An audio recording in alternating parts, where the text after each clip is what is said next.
اور اس وقت مسلم لیگ نون کے رہنما سابق وزیر اعظم شاہد خاقان عباسی پریس کانفرنس کر رہے ہیں۔ یہ پی ٹی آئی کے خلاف جو اس کے فنڈنگ سورسز ہیں، یعنی کہاں سے رقوم موصول ہوئی، کس نے بھیجی، کیسے بھیجی، ان کا استعمال کیا ہوا، اس کی پٹیشن اکبر ایس بابر صاحب نے 2014 میں کی تھی۔ انہوں نے ثبوت بھی ساتھ لگایا تھا۔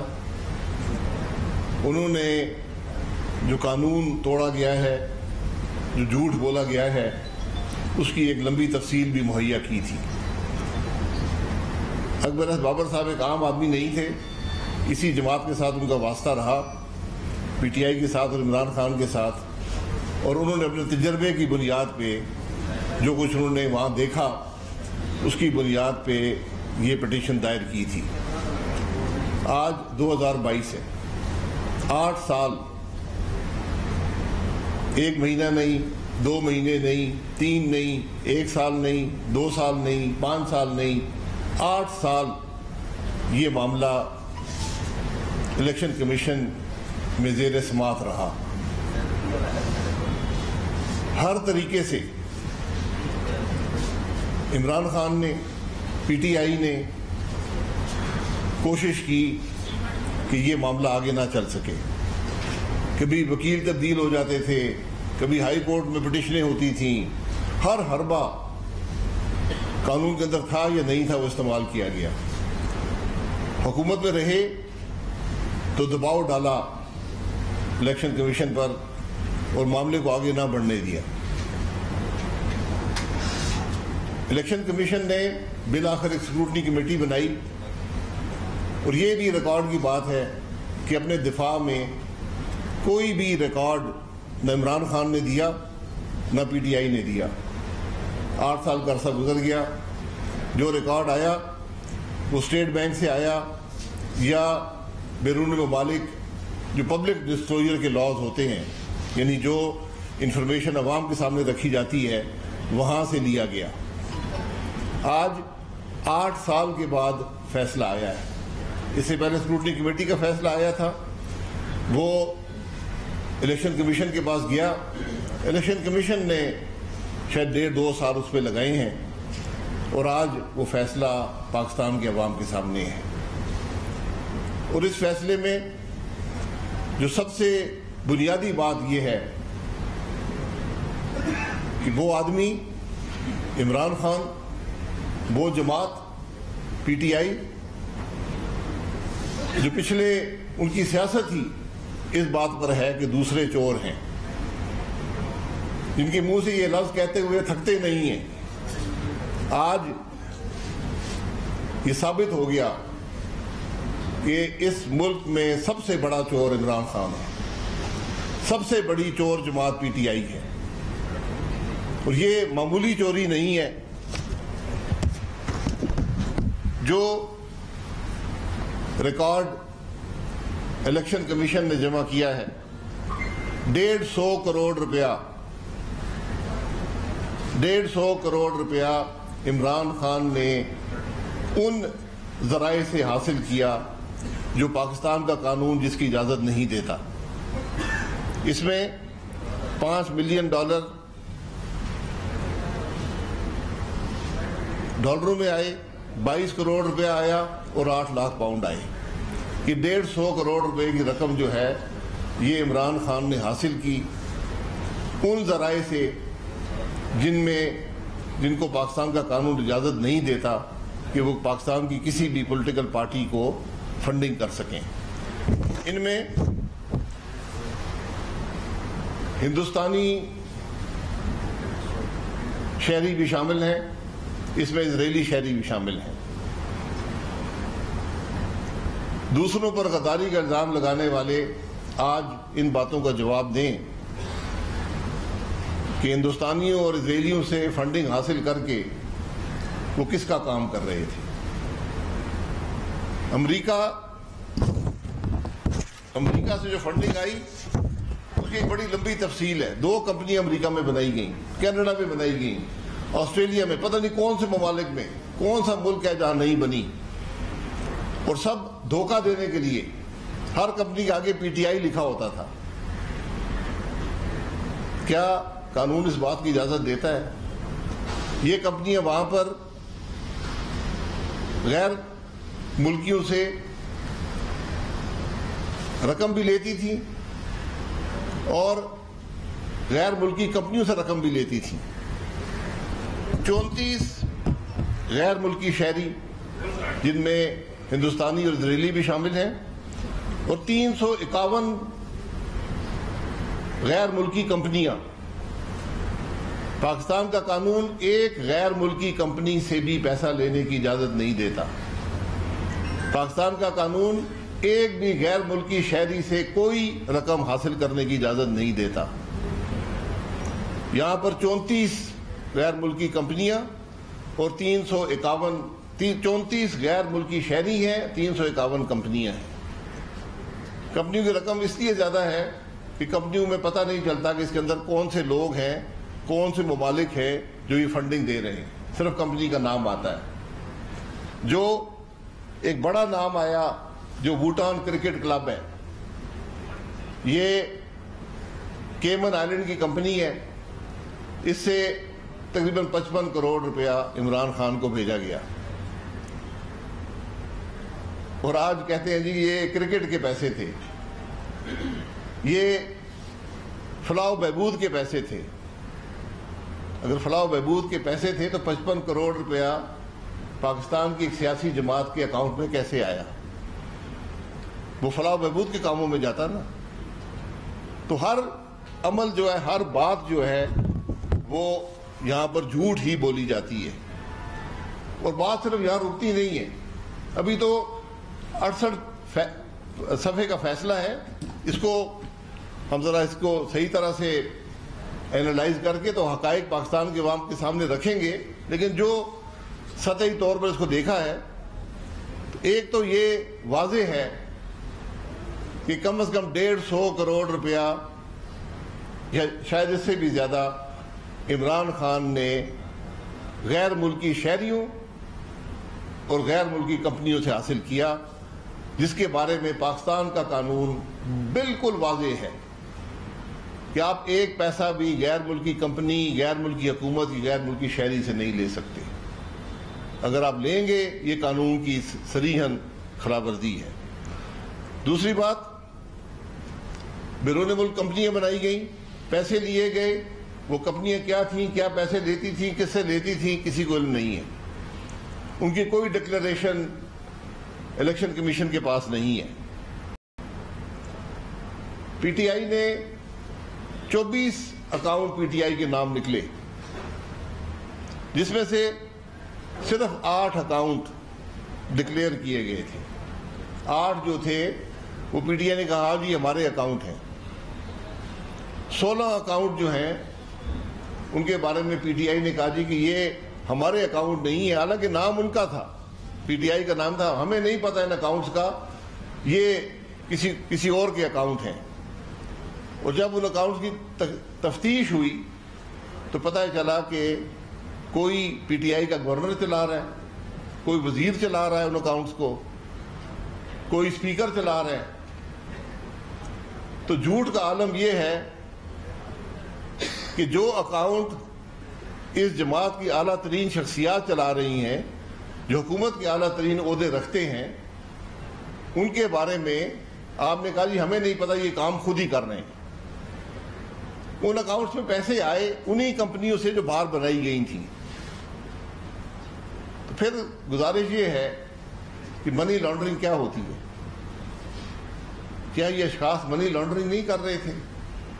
جماعت الزام ان پہ اپنے عہدیداروں پہ لگا رہی ہے، کہتی جی مجھے 16 اکاؤنٹ کا پتہ نہیں ہے۔ تو وہ بھی یہ پتہ چل جائے گا 16 اکاؤنٹس کس کے ہیں۔ یہ سب باتیں اپنی جگہ پر ہیں۔ قانون کیسے توڑا گیا؟ سب سے میری نظر میں سب سے اہم بات یہ ہے، 5 سال یہ جو سارا معاملہ ہے یہ صرف 2014 تک ہے، اس سے آگے کا نہیں ہے۔ 2014 کے بعد کیا ہو وہ بھی ایک دن پاکستان کے عوام کے سامنے آئے گا۔ یہ معاملات جو اکبر ایس بابر صاحب نے ریکارڈ دیا، جو کمپلینٹ کی، صرف 2014 تک ہے، آج 2022 ہے، اس کے بیچ میں جماعت 4 سال حکمران بھی رہی ہے. کیا کرتی رہی ہے؟ جو جب حکمران نہیں تھی تو یہ کام کرتی رہی ہے، جو آج جس کی ایک سطحی طور پر عوام کے سامنے آیا ہے. حقائق جب تفتیش ہوگی اس سے بہت بڑے حقائق نکلیں گے. یہ 150 کروڑ روپیہ 34 غیر ملکی اشخاص، جن میں اسرائیلی، ہندوستانی بھی شامل ہیں، 351 کمپنیاں بیرون ملک، کیونکہ کوئی پتہ نہیں ہے کس کی کمپنی ہے، ان سے پیسے لے کر اس ملک میں سیاست ہوتی رہی. یہ اس ساری بات کی حقیقت ہے. سب سے اہم بات، الیکشن کمیشن کہتا ہے کہ جو فارم 1 ہوتا ہے، جو جماعت کا چیئرمین جمع کراتا ہے، اپنے سگنیچر سے بیان حلفی دیتا ہے. فارم 1 پی ٹی آئی کا چیئرمین عمران خان اپنے سگنیچر سے جمع کراتا ہے، بیان حلفی ساتھ لگاتا ہے کہ میں اللہ کو حاضر ناظر جان کے کہتا ہوں کہ یہ جو میں جمع کرا رہا ہوں یہ درست ہے. الیکشن کمیشن کہتا ہے دونوں جعلی ہیں، دونوں جھوٹے ہیں. جو ملک کا وزیر اعظم رہا ہو، جو پارٹی کا چیئرمین ہو، آج اس سے کیا ثابت ہوتا ہے کہ آپ نے جو فارم 1 جمع کرایا وہ بھی جعلی ہے، آپ نے جو بیان حلفی دیا وہ جھوٹا ہے. اب آ جائیں صادق اور امین پر. کیا اس سے ثابت نہیں ہوتا کہ کون صادق ہے کون امین ہے؟ اس ملک کے سپریم کورٹ نے خود ٹرائل کورٹ بن کر اس ملک کے وزیر اعظم کو اس بات پر سیاست سے تاحیات علیحدہ کیا کہ اس نے 10 سال پہلے اپنے بیٹے کی کمپنی سے ویزا لینے کے لیے جو اس نے ڈائریکٹرشپ حاصل کی تھی اس کی فیس نہ لی. اس پر اس کو آپ نے کہا یہ صادق اور امین نہیں ہے. تو آج عمران خان صادق اور امین ہو سکتا ہے جو 5 سال جھوٹے فارم 1 جمع کراتا رہا، جو جھوٹے بیان حلفی جمع کراتا رہا. اور یہ میں نہیں کہتا، یہ الیکشن کمیشن کہہ رہا ہے، اپنی رپورٹ میں کہہ رہا ہے. تو اب فیصلہ پاکستان کے عوام کے سامنے ہے، کیونکہ بات صرف قانون کی نہیں ہے، بات لیڈرشپ کی ہے، بات اخلاقیات کی ہے، بات موریلٹی کی ہے. کہ کیا وہ آدمی جو الیکشن کمیشن سے جھوٹ بول سکتا ہے، جو ہر قسم کا فراڈ کر کے اکاؤنٹس میں فراڈ کر سکتا ہے، جو یہ کہہ سکتا ہے کہ میری جو کمپنی، جو میری پارٹی جو اکاؤنٹس آپریٹ کرتی رہی ہے مجھے نہیں پتا، جب تفتیش ہوتی ہے تو اسی کے سب پیروکار، جو کوئی وزیر بنے ہوئے ہیں، کوئی سفیر بنے ہوئے ہیں، کوئی مشیر بنے ہوئے ہیں، کوئی گورنر ہے، کوئی اسپیکر ہے، کوئی وزیر ہے، نام ان کے نکلتے ہیں. تو یہ ایک پورے فراڈ کی ایک سازش ہے جو آج پاکستان کے عوام کے سامنے آئی ہے. کہ صرف الیکشن کے قوانین کی خلاف ورزی نہیں ہے، یہ ملک کے آئین کو صرف توڑنا نہیں ہے، یہ ایک سازش ہے کہ بیرونی شخصیات سے، بیرونی کمپنیوں سے فنڈنگ حاصل کر کے پاکستان کے اندر سیاست کی گئی، پاکستان کے عوام سے جھوٹ بولا گیا، پاکستان کے عوام کو دھوکہ دینے کی کوشش کی گئی. آج اصل سوال یہ ہے، قانون تو اپنا رخ لے گا، جو بھی اس رپورٹ کے بعد ہونا ہے وہ تو قانون کا راستہ ہے، لیکن اصل سوال یہ ہے کہ ایک ایسا آدمی، اور ہم نے بارہا یہ کہا، میں بارہا یہ کہتا ہوں، عمران خان کا ایک سچ بتا دیں تو جو ایک سچ بولا ہو. آج الیکشن کمیشن بھی اس بات کی تصدیق کرتا ہے کہ عمران خان نے الیکشن کمیشن سے کوئی سچ نہیں بولا. 5 سال فارم 1 بھی جعلی، 5 سال بیان حلفی بھی جعلی. 2014 کے بعد کیا ہوا وہ بھی ریکارڈ کا حصہ ہے، وہ بھی ایک وقت آپ کے سامنے آ جائے گا. تو آج پاکستان کے عوام یہ فیصلہ کر لیں، قانون اپنا راستہ لے گا۔ آج فیصلہ پاکستان کے عوام کا ہے کہ کیا وہ ایک جھوٹے سازشی شخص کو اس ملک میں سیاست کی اجازت ہونی چاہیے یا نہیں۔ میں پھر گزارش کر دوں، ہمارے ملک میں بڑی واضح فیصلے ہیں، سپریم کورٹ کا خود فیصلہ ہے کہ صادق اور امین کیا ہوتا ہے۔ کیا قانون دوہرا ہوتا ہے؟ نواز شریف کے لیے کوئی اور قانون ہے، عمران خان کے لیے کوئی اور قانون ہے۔ آج یہ سوال بھی اٹھتا ہے۔ تو آج فیصلہ الیکشن کمیشن کے پاس جو ہے وہ ہے، جو قانون نے کرنا وہ ہے۔ آج مقدمہ پاکستان کے عوام کی عدالت میں چلا گیا ہے، وہ اپنا فیصلہ خود کر لیں۔ بہت شکریہ جی۔ یہ بتائیے کہ آپ کیا کریں گے اس کے اوپر؟ پاکستان مسلم لیگ اس کیس کو آگے لے کے جائے گی؟ یہ پاکستان مسلم لیگ کا کام نہیں ہے۔ اکبر ایس بابر صاحب نے اس کی کمپلینٹ کی تھی، الیکشن کمیشن نے رپورٹ بنا دی ہے، فیصلہ دے دیا ہے۔ اب قانون اپنا راستہ لے گا، وہ کیا راستہ ہے یہ آپ کو وقت پہ نظر آئے گا۔ اس میں الیکشن کمیشن کا کیا رول ہے، حکومت کا کیا رول ہے، عدالتوں کا کیا رول ہے، یہ سب قانون کے مطابق ہے۔ آپ اس وقت آپ اس کی حریف ہے، بلکہ آپ کے پاس ہے حکومت، فوری طور پہ کیا ایکشن لیں گے؟ دیکھیں، میں یہ آپ کو بتا رہا ہوں، جو بھی قانونی راستہ ہوا اس کا تعین جو ہے وہ لیگل ایکسپرٹ کریں گے، وزارت قانون کرے گی اور عدالتیں کریں گی۔ سر، الیکشن کمیشن کی جانب سے یہ رپورٹ فیڈرل گورنمنٹ کو بھیج دی گئی ہے، اس میں 3-4 چیزیں الیکشن کمیشن نے تو اپنا فیصلہ دے دیا کہ الیکشن کمیشن کے رولز کو توڑا گیا ہے، قوانین کو توڑا گیا ہے، لیکن اس میں منی لانڈرنگ کی جو ایلیمنٹ ہے اس پہ جی آئی ٹی یا مطلب یہ تفتیش کیسے ہوگی؟ دیکھیں، تفتیش کی ضرورت نہیں ہے، ریکارڈ آپ کے سامنے آ گیا ہے۔ تفتیش وہاں کرنی ہوتی ہے اس میں کسی پہ ریکارڈ کا پتہ کرنا ہو۔ یہاں تو سیدھی بات ہے، پیسے بھیجنے والے کون ہیں، لینے والے کون ہیں، ان کا استعمال کیا ہے، اور صرف یہاں پہ نہیں ہے، پی ٹی آئی کے اپنے ملازمین کے نام بھی اکاؤنٹ تھے، ان میں بھی پیسے آئے ہیں۔ اکثر یہ بھی الزام بھی لگا رہی ہے، لیکن الیکشن کمیشن میں پاکستان مسلم لیگ نون اور پاکستان پیپلز پارٹی کا بھی کیس چل رہا ہے، تو ان کا تو بار بار یہ مطالبہ رہا ہے کہ تینوں اکٹھے فیصلے سنائے جائیں۔ جی، وہ 8 سال بعد آ جائیں گے فیصلے۔ اگر یہ فیصلہ 8 سال میں آیا ہے تو اس کو بھی 8 سال کی اجازت ہونی چاہیے۔ اب تو کہتے ہیں کل فیصلہ کر دیں، ہمیں اس سے کوئی گھبراہٹ نہیں ہے۔ آپ اپنے کیس کی بات کریں جو آپ 8 سال لٹکاتے رہے، آج فیصلہ آ گیا، اس کا جواب تو دیں نا۔ اس کا یہ حضرات یہ بتائیں کہ یہ پیسے لیے گئے ہیں یا نہیں لیے گئے، یہ اکاؤنٹ ان کے ہیں یا نہیں ہیں۔ عمران خان نے جعلی بیان حلفی جمع کرایا یا نہیں کرایا، جھوٹا فارم 1 جمع کرایا یا نہیں کرایا؟ سوال تو یہ ہے۔ اس رپورٹ میں جو سوالات ہیں اس کے جوابات ذرا دے دیں۔ بھوٹان کرکٹ کلب کا $2.2 ملین 55 کروڑ روپیہ پی ٹی آئی کو موصول ہوا یا نہیں ہوا؟ یہ باتیں، اصل باتیں یہ ہیں۔ 150 کروڑ روپیہ کم از کم اس رپورٹ کے اندر شامل ہے، جو 34 شخصیات جن کا پاکستان سے کوئی تعلق نہیں ہے، 351 کمپنیاں جن کا پاکستان سے کوئی تعلق نہیں ہے، وہ پی ٹی آئی کو بھیج رہی ہیں تاکہ ملک میں سیاست کریں۔ تو کیا یہ 351 کمپنیاں اور 34 شخصیات ملک میں سیاست کر رہی ہیں؟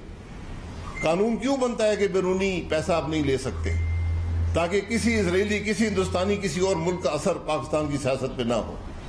تو سر یہ بتائیے گا کہ آپ نہیں سمجھتے کہ یہ فیصلہ پیسے ٹائپ کا فیصلہ ہے، صرف شو کا نوٹس جاری کیا گیا ہے، اور پارٹی کو کیا مشورہ دیں گے، مٹھائی کھا لیں یا پھر صبر کریں؟ دیکھیں، مٹھائی یہ کھانے کی بات نہیں ہے، یہ ہم سب کے لیے، اس پورے ملک کے لیے شرم کا مقام ہے۔ یہ ہمارے لیے لمحہ فکریہ ہے کہ ایک ایسا لیڈر، ایک ایسی جماعت جو یہ کام کر سکتے ہیں، وہ ملک کے ساتھ کیا کرتے رہے ہیں۔ وہ ملک کے سودے تو نہیں کرتے رہے، جو اپنے مفاد کے لیے، پیسے حاصل کرنے کے لیے قانون توڑ سکتے ہیں، آئین توڑ سکتے ہیں، وہ ملک کے ساتھ کیا کر سکتے ہیں۔ شاہد صاحب، اس فیصلے سے آپ مطمئن ہیں اور پی ایم نے اس سے کوئی بڑے فیصلے کی توقع کر رہی تھی یا یہ؟ میرے اطمینان کی بات نہیں ہے، مجھے کوئی بڑے فیصلوں کی بات نہیں ہے۔ مجھے ضرورت تھی کہ حقائق پاکستان کے عوام کے سامنے آئیں کہ عمران خان کی حقیقت کیا ہے، پی ٹی آئی کی حقیقت کیا ہے۔ وہ آج الیکشن کمیشن نے 68 صفحے کی رپورٹ میں پاکستان کے عوام کے سامنے پاکستان کے عوام کو عدالت میں رکھ دی ہے. بہت شکریہ. جب سے آپ حکومت میں آئے 10 درجن سے زیادہ پریس کانفرنسیں ہر لیڈر ہر وزیر کر رہا ہے, عملی قدم کوئی نہیں اٹھایا گیا. آج کا فیصلہ آنے کے بعد کیا مزید کوئی گنجائش ہے باتیں کرنے کی, کوئی عملی وقت آ گیا؟ عملی قدم جھوٹ نہیں ہوتا, عملی قدم قانون کے مطابق ہوتا ہے. ہم نے کسی پر الزام نہیں لگایا, ہم نے کسی کو گالی نہیں نکالی, ہم نے کسی کی حد تک نہیں کی, ہم نے کسی کو جیل نہیں ڈالا. ورنہ ڈالے نا عمران خان کو جیل میں, بنتا ہے کہ نہیں بنتا ہے؟ پاکستان کے عوام فیصلہ کر لے نا. اگر ہم بغیر کسی ثبوت کے, بغیر کسی الزام کے جیل جا سکتے تو عمران خان تو آج 150 ارب کھا گیا اس ملک کے, اسرائیلی اور ہندوستانیوں سے پیسے لیتا رہا ہے. سر آپ کی حکومت ہے, کیوں نہیں میں ہماری حکومت ہے, ہم نے ملک کے مسائل حل کرنے ہیں. عمران خان کا فیصلہ آ گیا ہے, اب عدالت قانون اپنا راستہ لے گی. سر آخری سوال, سر جی آخری سوال یہ ہے کہ جو بیان ایلچی غلط ثابت ہوا ہے 62F1 کے تحت نواز شریف, عمران خان, جہانگیر سنگھ تقریباً ایک ہی صف میں کھڑے ہوگی. صف جو ہے اس کا فیصلہ بھی قانون کر لے. سپریم کورٹ کا فیصلہ تھا کہ نواز شریف نے چونکہ اپنے بیٹے کی کمپنی سے رقم نہیں لی تو وہ جو ہے صادق اور امین نہیں رہا. آج عمران خان تو جھوٹے الفیہ بیان دے رہا ہے, جھوٹے فارم 1 دے رہا ہے, بیرونی ممالک پیسے لے رہا ہے. اس کا بھی فیصلہ کر دیں.